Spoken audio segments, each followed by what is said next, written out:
Welcome back to another Minecraft build. In this episode, I will be building the Hotel Adriano from Studio Ghibli's Porco Rosso. If you stuck around with me before, you might know that I've built Howl's Moving Castle and also the house from My Neighbor Totoro, and today I was really excited to take on this big build of the Hotel Adriano. It's going to be a lot of work, it's going to be really tricky, but I think I'm going to have a lot of fun building it. So without any further ado, let's get into the build. So I got started by just outlining the general shape that I wanted to have for this build. And then I went in and I started adding sandstone walls to the height that I wanted. That way it would give this structure a look as if it could survive like a strong wave or strong tidal forces. Once I had that shape outlined, I'm going to go ahead and start adding some minor details, fill the top out with grass, make this handrail. I'm really pleased with how the handrail turned out.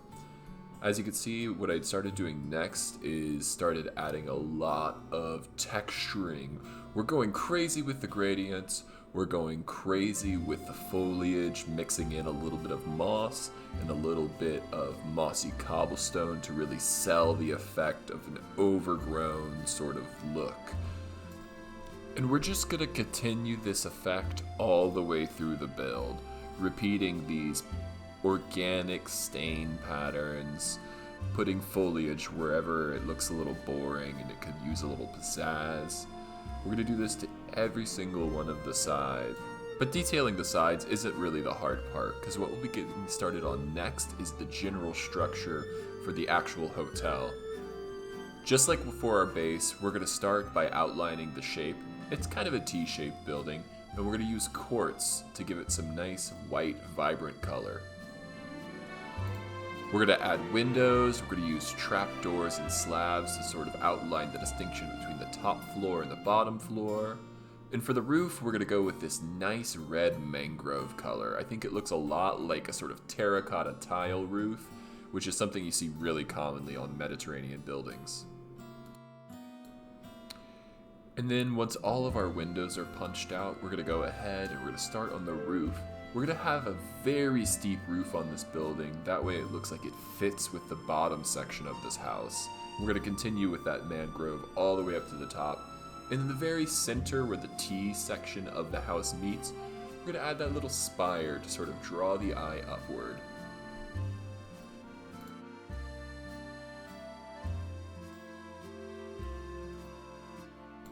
Next, we're going to begin texturing the entirety of the building.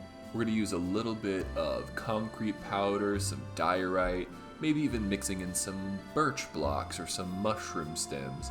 And that's going to give the paint an old, faded effect that I think is going to work really well. Because if you think about it, this building has been standing out here in the middle of the sea, being battered by the elements. So it's not going to have a perfect, pristine paint job unless you recently painted it. And we're just going to continue this texturing all the way around the entirety of the build. But then next, we're going to start working on the garden section of the build, adding in the grass, going ahead and adding in some texturing to the walls, adding a little path around the outside, because if you have guests at the Hotel Adriano, they need a place to park their boats or their seaplanes. So we're going to add some little dock structures around it, some staircases leading to some entrances.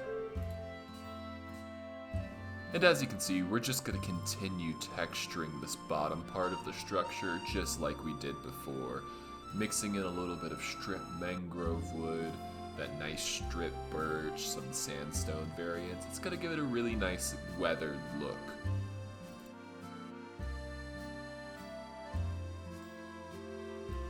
Now we're going to get started on a little path around the back side of the hotel, because there's this beautiful garden area that they show in the movies, and I really wanted to make it an actual functional space. So a path is very important for that. We're going to go ahead and add a gazebo, which is heavily featured in the movie. And then next, we're going to mix in some green wool with the grass to give it this striped look that you see sometimes on like golfing greens. We're going to go ahead and add some Italian cypresses. The wood part of these trees, I actually used mud walls because it was a little thick whenever I tried to use just plain spruce wood. Add some chairs, some tables, a couple umbrellas that we made out of beds.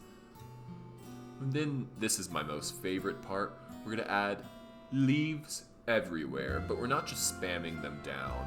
We're trying to mimic what it might look like if vines are crawling all the way up the hotel. So we're gonna mix in a little bit of moss, a little bit of mossy cobblestone, add a couple more trees around the outside, really make it look like this place hasn't been cared for in the most responsible way in terms of landscaping.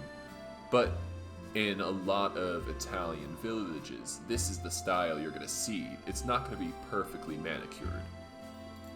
Now we're gonna get started on planting all the trees in the garden, making some nice flower beds, just making it look really overgrown, really wonderfully leafy with lots of beautiful flowers, because anytime they showed this part of the hotel in the movie, it's absolutely gorgeous. There's flowers everywhere, so much thick foliage in the trees, and I think this looks really nice. And now the main structure is mostly decorated, mostly complete, but this build would not be complete if we didn't build the namesake of the movie, Porco Rosso. We're going to try to build his plane so that it looks like he's actually flying above the hotel. The reason I put it further away from the hotel is because right next to it in the water, because of the scale we're building at, it actually made the hotel look too small.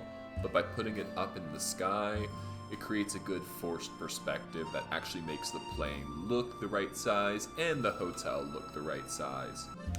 We're mainly using mangrove blocks because it has that nice red color, and we have trapdoors and slab variants that are going to really help us detail this out very nicely. This plane has a really unique design because it's a seaplane, so that's why the engine is actually situated right on top of the wings to keep it out of the water. We're going to also add in some spider webs to show a sort of jet stream or jet trail, and I think that looks really good.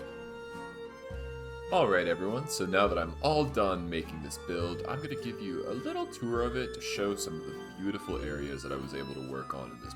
Enjoy!